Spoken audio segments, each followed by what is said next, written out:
on to some of our housekeeping and things and get everybody out of here at a decent time this afternoon. If you will take a look under in the packet there, we have our minutes from last meeting.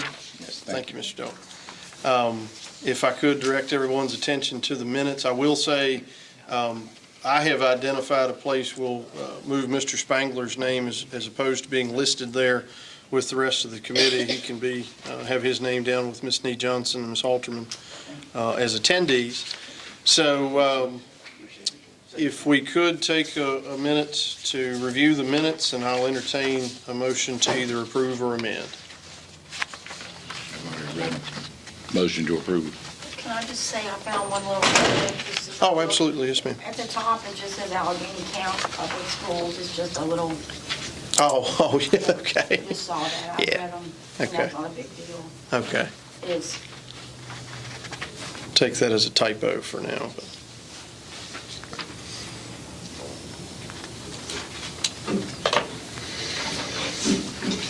That's where we met, isn't it? Yeah, but we met to county, not to count. Oh, Yeah. count. It does say. There is no count in Allegheny that I know Just of. add a Y. Okay. Motion to approve. Okay, we have a motion to approve by Mr. Tucker. Do I have a second? Second. Second by Mr. Seibold. All those in favor? Aye. Any opposed? All right, thank you all very much. And the next would be, we have a couple invoices here. We'll take them independently. The first that we have is submitted by our clerk, Ms. Armentrout, in the amount of $800. So if we could take a moment to review that, and I'll entertain a motion to approve.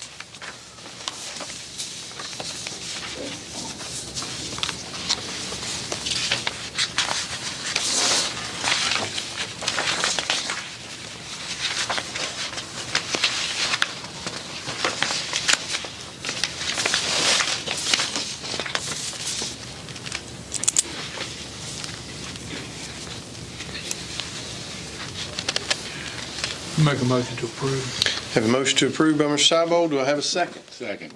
Second by Mr. Tucker. All those in favor? Aye. Any opposed? All right, thank you all very much.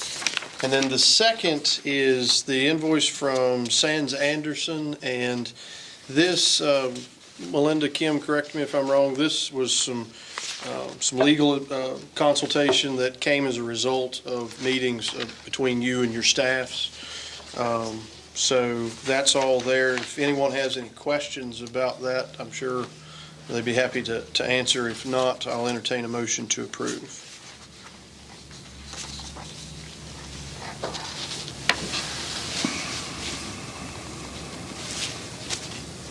I make a motion to approve. A motion to approve by Mr. Seibold. Do I have a second? Second. Second by Mr. Tucker. All those in favor? Aye. Any opposed? All right, thank you all very much. Moving on then, the next item is a memorandum of understanding, a sharing of duties, MOU, if you will. And Melinda, Kim, one of you all want to fill the rest of the committee in? Absolutely. So the good news is we're starting to realize some efficiencies between the existing divisions as we move towards the consolidated divisions. So on occasion, we're both noticing places in our office functioning where we might be able to pool our resources and go ahead and start that process a bit. It's difficult to predict exactly where all of those efficiencies are, because some of them are simply happening because of naturally occurring staff transitions or other needs that might come up.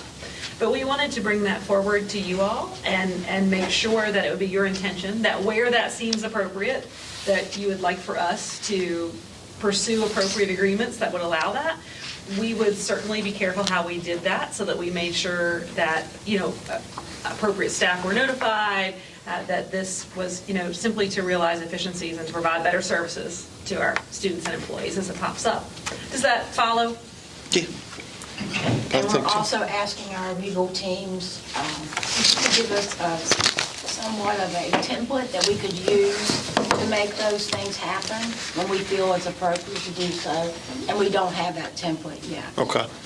So you all don't need us necessarily to take action on any of this, but just to keep us aware that you're going to be exploring this. Yeah. I think that's well said, and I think our understanding is that's what you all would like for us to do. Yeah. Right, where that's appropriate, as long as we can go ahead and communicate about that with appropriate staff, and again, as Ms. Steve Johnson very wisely said, make sure that's okay with appropriate legal counsel. And Yeah. It's all kind those of a items. sense of the committee for them to continue to move forward. in this direction. Yeah. I mean, I think we can handle it, at least for today, without objection for them to continue pursuing that. And then maybe, I guess, when we have an MOU that you would like for us to take a look at, you can present that. And So I would make a recommendation that as a committee, we go ahead and we vote to allow that, and then it'll only be the two of you going to your school boards, rather than it coming back to this committee, or that we recommend that you all come up with a MOU. And then they'll just go to the school boards. I think that is probably quite fair. I think that we might have to nuance it because we can't predict exactly where the different areas are, where we think we might be able to realize these efficiencies. So I think we're unsure at this point whether it would be one document or more than one document. And then we're kind of waiting on some advisement on that. so would you feel more comfortable if we just waited until we were concrete on that? And then, I mean, this committee's, we can take it under whatever advisement you all feel you would like. I just wonder, I just think about when this committee is going to meet next, and if these are things that you all want to start doing sooner rather than later. If it's just, we can tell both school boards that this committee, like Tom said, just had a general sense that that's what we were recommending, then it will just be. Okay. I think that would be appreciated. It may be January before this group meets again that we might need to use that. So, Mr. Wright, your point, Mr. Seibold, well taken. If you all want to give us a vote or a consensus, that we just take it back to our school boards when the time is right. Okay. Okay. Would you like to make a Motion. motion? So I make a motion that we, as a committee, we give support to the idea of creating an MOU between the Covington and Allegheny school boards. Is that For the sharing of duties. For the sharing of duties. Yeah, for the Okay. sharing of duties. All right. Perfect. We have that motion on the floor. Do we have a second? Second. A second by Mr. Tucker. Voice vote okay with you guys? Suits me. Suits me. Okay. All those in favor? Aye. Aye. Any opposed? All right. Thank you all very much. And we'll move on. Another little informational update, and I apologize, I did not print it out only because I was having some issues with color printing today, but Miss Sneed Johnson, bless you. Sorry, Mr. So Melinda and Kim have worked with the rest of their staffs to come up with a really quick and simple logo for the consolidated division. And what they've landed on is just a logo that does look somewhat similar to the existing Allegheny, but it emphasizes Allegheny Highlands. So we don't necessarily need any action on this today, or would you prefer we knock that out? I think we would probably like to know that we could use it at least for temporary purposes, because we kind of need something to represent us on some Yeah. letterhead for some functions that we need to take care of. I mean, it would certainly always be true that the logo could change in the future. Yes. This is maybe a nice place to start. And It does use a new color scheme. Yes. That our Yes, it does. students did vote on. Yeah. The two blues, so it does mimic that. In the event, I mean, as far as graphic design work goes, have you all, did we get a number of what it may cost if we were to go down the road of a completely new logo for the division? I think it has potential to vary, and I want to be really fair to that. So we just kind of try to find a general number to give us a sense of that. Our sense would be that you could probably develop a new logo itself, just a logo, not an entire brand, for under 10,000, right? One of the pieces of information we received as we were talking that through is that there might be some utility in waiting until the new division was established and had a little bit of time together to get to that point, but we would certainly take whatever direction was appropriate on that. Okay. So we'd like to take a quick vote on that, I suppose, just the allowing of the use of that logo. Certainly. Okay. Can I interject Yeah. one thing? Yes, ma'am. Crystal's here. Cost Yeah, estimate she's of the been logo here. and stuff. We just recently underwent a rebranding and website effort with the EDC. And that all in with developing new web content, photographs, content, and logo was about 25,000. So I think probably 10,000 just for a logo. If we're looking at the tap out being 10,000 for a logo, that's probably a little high. Okay. Okay.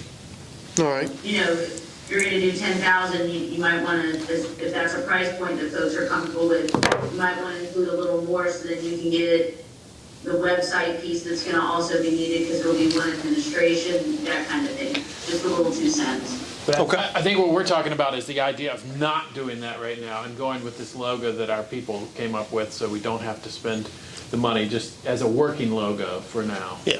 Yeah. Fair. And if you do that though, you run the risk of having to rebrand later when you have the school system itself and then the logos that are for the schools. And I apologize for interrupting. No, that's okay. That's okay.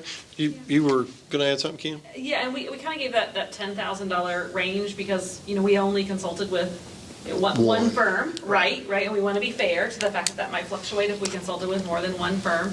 I think they were really, really fair with us to share that, you know, they could price this out at different price points. So exactly, to Ms. Anisa's point, you know, we could look at logo only, we could look at a full rebranding at some point, we could look at different kinds of promotional materials.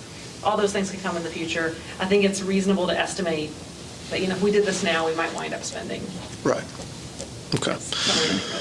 But for this afternoon, just be good to have maybe a motion to allow the usage of this logo as been drafted and for the new division going forward. I'll make a motion that we move forward with this logo for the time being. Okay. Yeah, I'll second that. Have a motion by Mr. Seibold and a second by Mr. Tucker. All those in favor? Aye. Aye. Any opposed? Okay. All right, very good. And then that would bring us on to, Superintendents. well, we have the ERIP discussion. And what we wanted to do for this afternoon, nothing that we necessarily need to take action on today, but just an informational piece. The early retirement incentive package had been talked about in various subcommittees by us as a larger group. And I don't know that any of us as a committee member had ever stamped out, what a start date for that would look like, or what utility, what would be the threshold for that to be a utility. And from some of the conversations that have been had, it seems like where we are in forecasting for next year, the first year of a consolidated division of just the central offices and boards combined, that there won't be an immediate need for that for next year. So it seems like that's where we are there, and just kind of wanted to bring that to everybody's attention. Because I know from that standpoint, given that has been a part of the discussion all along the way, we've had folks in different walks that want to discuss that. So any conversation there as far as that goes? We've also, since we first started talking about that, we've gone through a pandemic, and there has been a shortage of everything, including people in the educational field. And, we've lost a lot of good people, and at this time, we don't need to lose any more. We think we've got a good team, and Right. for the foreseeable future, we won't need it. Okay. And that should be a decision that the new school board makes when they come on board. So do we have a time frame? So the new school board will come on board next 1st of July. But they can be appointed after the 1st of May.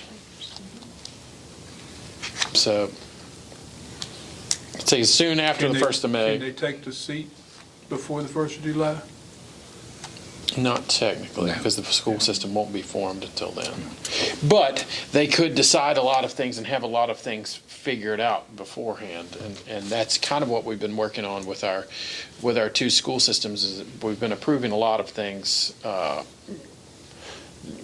forward, just so we can recommend that to the new school board. That Right. It's passed both boards. So just so I'm clear, the intention would be for the people that will be combining the 1st of July would be the first that will become eligible for this. Then the next year, others would become eligible for? Eligible for the ERIP? Yeah. At this time, we don't see any reason, it doesn't appear that there's any reason to start an ERIP. You'd have to put it for it to be effective during a contract year, you'd have to put it into place by July of that year, right? So effectively, what we're saying here is that given that there's no immediate need for it for next year, that's one thing that we can clear off of the table for the two divisions and their staffs at this point. And then to your point, once the actual consolidated school board is seated, they're free to take that up. If they get the advice that it's necessary or they want to reopen that discussion, then they can take it up, which, kind of like I think you were alluding to, is probably the best and cleanest place for that conversation to be had, especially, for implementation purposes, because our biggest thing is just to recommend from that standpoint. Right now, we have a teacher shortage, so both divisions haven't even been able to fill their positions for this school year. There's also concerns about getting contracts out to people that come to work for the 22-23 school year. We just don't think that we have enough knowledge to make the correct decision about an ERIP program at this point in time. Did I say that adequately? You don't have enough staff to Right. Right. because you need to offer to everyone whatever you're going to offer, so. Okay. Any other questions about that? And I apologize to everyone on Zoom. I have been trying to look over my shoulder to make sure. But so we'll go ahead and move on then to superintendents updates. So, Linda, Kim? Somebody say something? Jonathan, Yes, sir. does that mean then that you are officially recommending not to do the ERIP for next year? Is that what you're saying? So is that the message? Yeah. Who is that? Yes, sir. Mr. Witt. Okay. Yes, sir. Okay. Yeah. Okay. Thank you. Uh-huh. Okay. Kim, Melinda? Awesome. Well, we just want to reiterate and take a moment to reiterate that we are continuing to work forward on all the planning work that's going into the consolidation efforts. We think importantly, there's a lot of forward momentum on policy and governance. And we just want to make sure that, we've adequately updated everyone. We're certainly updating our individual school boards on that. We are basically continuing to review the entire policy manual of actually all three educational entities, that includes JRTC, and try to consolidate those together. It's not our intention to predetermine that for a new board, but we want them to have a product that they can operate from, and we just consider that really important. So for anyone who follows our meeting agendas or who follows that in the general public, you will start to see large batches of policy coming before the board. That's not a whole-scale overhaul. That's just us cleaning up some minor differences that exist between the divisions and trying to make some good recommendations going forward. We also have our curriculum committees actively working at this point. That's of course really detail-oriented work, and it's interesting because we have to remember that the combining of students at the secondary level is a little bit later, right? But it's exciting to see that have some forward momentum. There's some facilitator work going on there. And I didn't know if you wanted to speak to that a little bit also, or? They are working very hard. We had given a timeline for when that would all be completed, but that's an ongoing task. But we can give a further update next month to the team about where the curriculum committee is with their steps. And I'm very, very proud of what they're doing to get the teachers on board with the next steps as the new division is happening. I'd also like to say we have a new domain for our school division. So exciting. So I can't quote what it is, so can you quote it? ahps.k12.va.us. So it'll still be a little long, but actually a little shorter. And that's a big deal. It's a step in the right direction. And the technology teams from both divisions have been working on that migration process of how to get all the emails from our domain and Allegheny's domain and JRTC's domain into one new domain. Dr. Furman and I actually talked about that today. So that's a work in progress as well. So a lot of very positive steps are happening right now to make this a go on July 1. Okay. I think that's about that. All right. Thank you. Well, that was very, very good and positive, and but yet brief. Very nice. Well, that would then bring us to member comments and discussions. So maybe for fairness, we'll open it up. Any of the folks joining us by Zoom, Mr. Franson, Mr. Griffith, Mr. Witt, anything to add before we close? I have something. I'd like to thank everybody for their effort. Yeah. Okay. I concur. It's a good meeting today, and superintendent do a great job of getting all of these together. And I do work with them from time to time in between these meetings, and so good work. Okay. Mr. Tucker. I just have two points that I'd like to make. We have an agreement on the budget, a written agreement out for the budget. I think we also need to have an agreement for two things. First, facility use in regard to the schools. Now, we've agreed on that, but we need to put it on paper, and have an agreement for that. And the second is an athletic funding agreement. We need to get that on paper too, because people like Mr. Dressler needs to know exactly what's going on with Casey Field and the sports complex. And I think that with the leasing, I believe was one of the items on that as well. So I think we need to have a funding agreement with that too, that we can work on. Just to add to that, I think Mr. Tucker I can't think of the word I was using, his nose on the head. Anyway, he's spot on in that we had previously talked about in some of the finance committees looking at a formal leasing agreement for the two city-owned facilities that will be used for scholastic sports. And I know with everything we've had going on, that kind of fell to the back burner, but I think that's going to be really important that we pick that piece back up, especially as we go through the feasibility analysis with the AECOM that Mr. Dressler is going to work on being the point of contact for. And two, to what Mr. Tucker was saying, there's value in at least, I know we all have an understanding of what each school facility is being used for, but making sure we outline that and talking about what the intent is.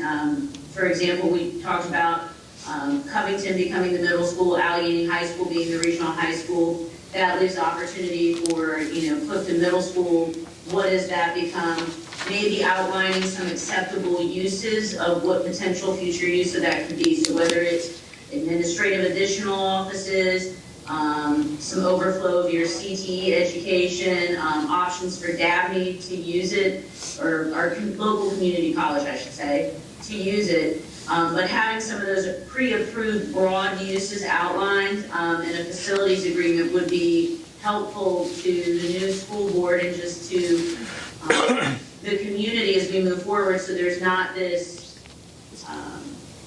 perception that 5 years from now, everything may change in what's being used or what goes into a space. Okay. Well taken. Does anyone, it's certainly something that, we've handled issues like this that Crystal alluded to, via, we had a couple committees, I think, that touched on that. finance, and I'm sure athletic subcommittee talked about these sorts of things. So is this something we feel like we need to task with an existing committee? Or are we going to look to create a new entity to take this over? Anybody's thoughts on that? I mean, I think we already have committees made up to take care of these things. Yes, sir. Let me get Mr. Griffith first. Go ahead, Mr. Griffith. We had discussed this in finance and we were waiting on what the cost was going to be from the city. So we need for the city to present to the new school board what the cost is going to be to use the field. And at that point, then we can we're missing that piece. And that's the reason we put on hold when we were talking about it in finance. Yeah. Ms. Onitis? Yeah, so I will agree with Mr. Griffith on that piece. We're working internally to track, the maintenance cost, but I don't think that, one, we started doing that at the beginning of this fiscal year. That's going to be an ongoing year-long piece, but also too, the maintenance cost may change once we go through the feasibility study with Comm and look at what needs to be done to Casey Field. Because one of the pieces they're looking at is the field piece itself as well. Right. That being said, we could still work on the framework for what the lease agreement looks like and know that then we've got to go back and plug in some percentages or numbers, if it's going to just be based on number of days in use by school facility or XYZ, but we can still work on the framework for the facility usage piece of schools as well as the city facility piece. And I think that would be helpful. And then we can just, once we get the hard tack numbers, plug and play. Okay. Right. I think we need to get our. So doing that, so I guess when you mentioned the committee piece, I would say it would be a piece for the finance committee and then maybe involving Mr. Dressler, given his involvement with the two athletic facilities.